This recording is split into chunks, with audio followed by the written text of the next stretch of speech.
दोस्तों, ये कहानी शुरू करने से पहले आप लोगों से गुजारिश है। दोस्तों प्लीज़ मेरे चैनल को सब्सक्राइब कर लीजिए।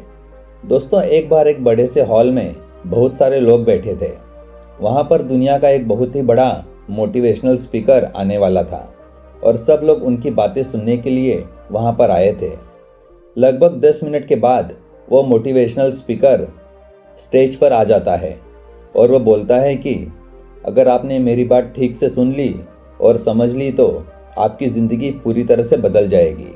दोस्तों, उसके बाद वह अपनी जेब से एक बिल्कुल नया चमकता हुआ 500 रुपये का नोट निकालता है और उसको ऊपर करके सबसे पूछता है कि ये नोट आप में से किसको चाहिए।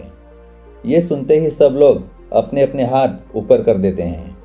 वो मोटिवेशनल स्पीकर बोलता है कि ये नोट मैं आप में से किसी एक को दूंगा, लेकिन इसके लिए आपको थोड़ा इंतज़ार करना होगा।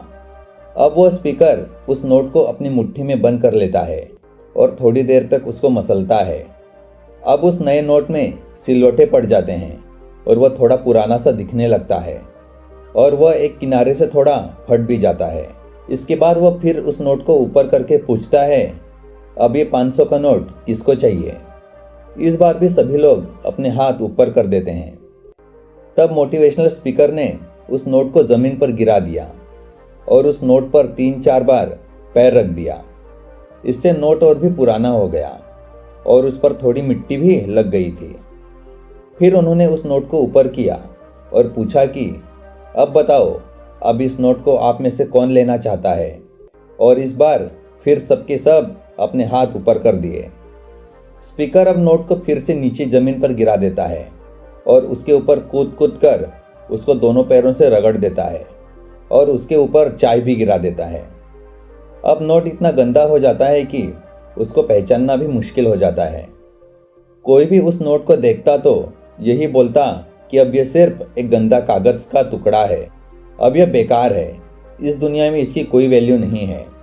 मोटिवेशनल स्पीकर ने एक बार फिर उस नोट को उठाया और ऊपर करके सबसे पूछा, अब इस नोट को कौन लेना चाहता है। और इस बार भी सबके सब ने अपने हाथ ऊपर कर दिए। दोस्तों, कितना भी गंदा पुराना मिट्टी में सना हुआ चाय का दाग लगा हुआ हो, लेकिन अभी भी वह 500 रुपये का नोट ही था। जिंदगी कई बार बड़े बड़े झटके देती है। आप एग्ज़ाम में फेल हो जाते हो या जॉब के इंटरव्यू के बाद आपका सिलेक्शन नहीं होता। जब आपका बुरा समय चल रहा होता है और आप सिचुएशन का सामना कर रहे होते हो, उसके बाद आपको लगने लगता है कि आप सफलता के लायक नहीं हैं। आपको लगता है कि दूसरे लोग आपसे बेटर हैं और आप किसी काम के नहीं हो, आपकी कोई वैल्यू नहीं है। दोस्तों, हमेशा याद रखो, इससे कोई फ़र्क नहीं पड़ता कि आपने कितनी बार सिचुएशन का सामना किया है, आप ज़िंदगी में कितनी बार फेल हुए। आपकी वैल्यू हमेशा वही रहेगी जो पहले थी।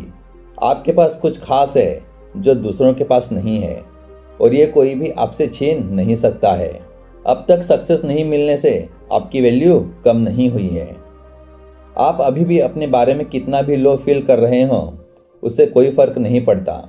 जो लोग आपको अच्छे से समझते हैं वो लोग आपके वैल्यू को उतना ही मानेंगे जितना पहले मानते थे। तो अपनी वैल्यू को समझो और कुछ बड़ा करके दिखाओ।